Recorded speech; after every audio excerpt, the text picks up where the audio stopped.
Atenção, emissoras da Rede Globo, para o top de 5 segundos.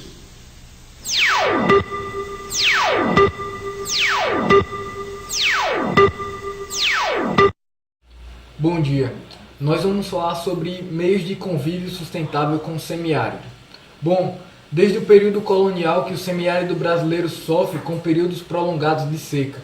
Nós vemos que nele há paisagens naturais desoladoras e também o flagelo social do povo sertanejo, que é um povo sofrido. No século XVIII, essa região já era vista como um problema, com o aumento da densidade demográfica e a expansão da pecuária bovina. As secas passaram a entrar de forma permanente nos relatos históricos, aumentando a fome e causando prejuízos aos fazendeiros de gado. No século XIX, com as secas prolongadas, tiveram início os estudos científicos para a problemática. Em 1959, houve a criação da SUDENE, a Superintendência de Desenvolvimento do Nordeste, como tentativa de mudanças de orientações governamentais para o Nordeste.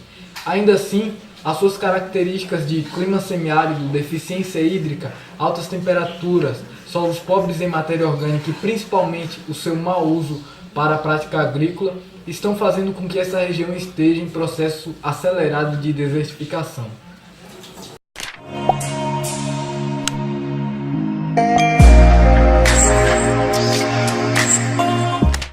O combate à seca e o paradigma civilizatório da modernidade.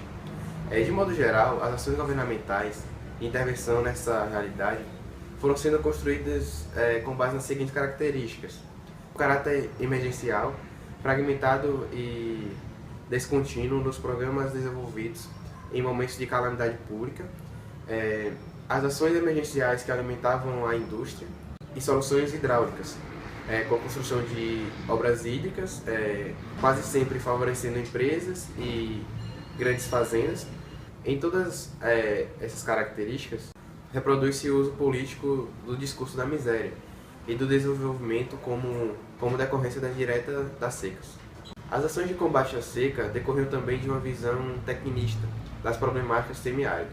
A Inspeitoria Federal de Obras contra as Secas, IOCS, órgão governamental de engenharia criado em 1909 para atuar na região, considerava que o combate à seca consistia sobretudo no armazenamento de água, esquecendo-se, entretanto, que a água armazenada era uma grande parte perdida pela evaporação em um clima quente e seco.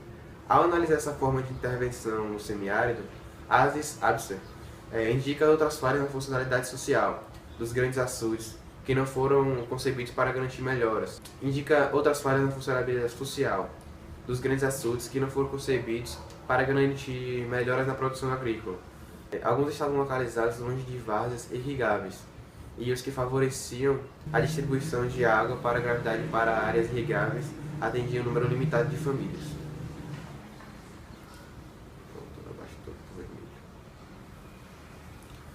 Nas últimas décadas, algumas áreas experimentaram o processo de modernização econômica, constituindo-se um novo modelo produtivo no semiárido. Este processo é resultado de combinação de 3 elementos principais: a condição fisioclimática favoráveis e o investimento tecnológico para o desenvolvimento de fruticultura irrigada e a intenção de participação do setor público, cuja presença foi fator fundamental para explicar a intensidade e os números do crescimento econômico ocorrido. O desenvolvimento recente de algumas ilhas de modernidade no semiárido é fundamentado na crença de que o modelo de agribusiness deve gerar maior geração de valor à produção local, permitindo incrementos expressivos no nível de emprego e da renda, contribuindo para o desenvolvimento da região. Com isso, a região é vista como um espaço de mercado onde as instituições empresariais podem desenvolver suas operações de capital. Predomina a lógica do mercado sobre o discurso de sustentabilidade ambiental e do desenvolvimento humano. As pessoas e os recursos ambientais são vistos na perspectiva empresarial, com vantagens competitivas e comparadas. De modo geral, as alternativas apresentadas para o enfrentamento problemáticos do semiárido são partes de um modelo de desenvolvimento fundamentado no progresso técnico e no domínio da natureza, colocando o crescimento econômico e a acumulação de bens com suas finalidades últimas. O semiárido é visto a partir de uma perspectiva utilitarista, de ocupação e de aproveitamento de seus recursos, transformando em riquezas. As ações do governo trilham essa lógica. A seca surge como empecilho natural, um elemento que deve ser combatido. Por isso, a lógica do combate à seca é reducionista. Resulta na manutenção de miséria, funciona como uma estratégia perversa de manutenção e controle de uma região, que a princípio e como raras exceções não cabem na lógica do modelo de desenvolvimento que predomina. O combate à seca afina-se perfeitamente com o paradigma antropocêntrico da dominação da natureza, e é com modernidade que afirma-se a dominação humana como um ser especial que dispõe da terra como herança.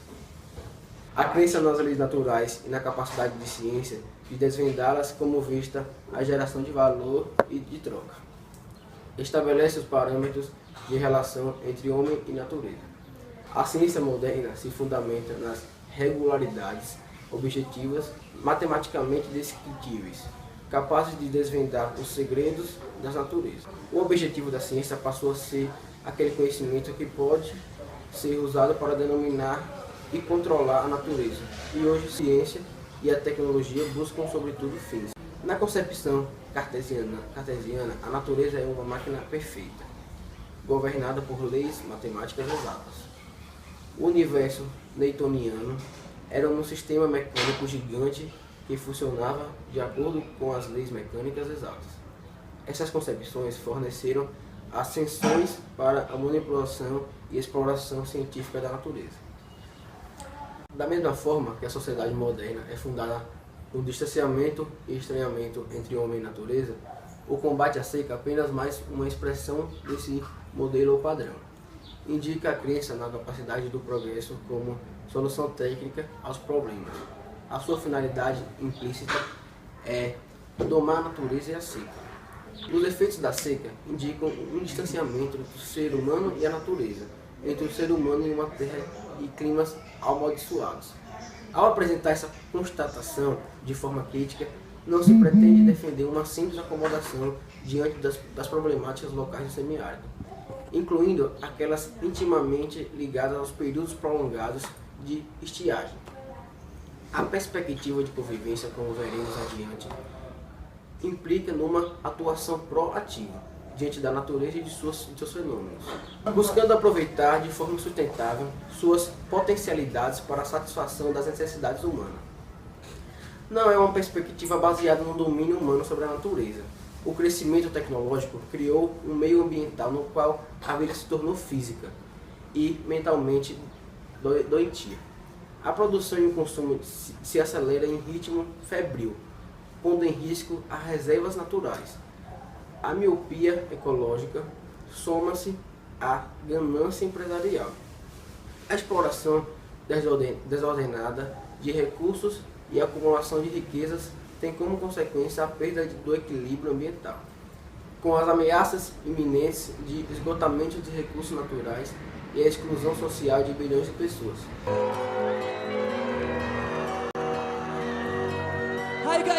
Desertificação ou degradação do solo na região nordestina.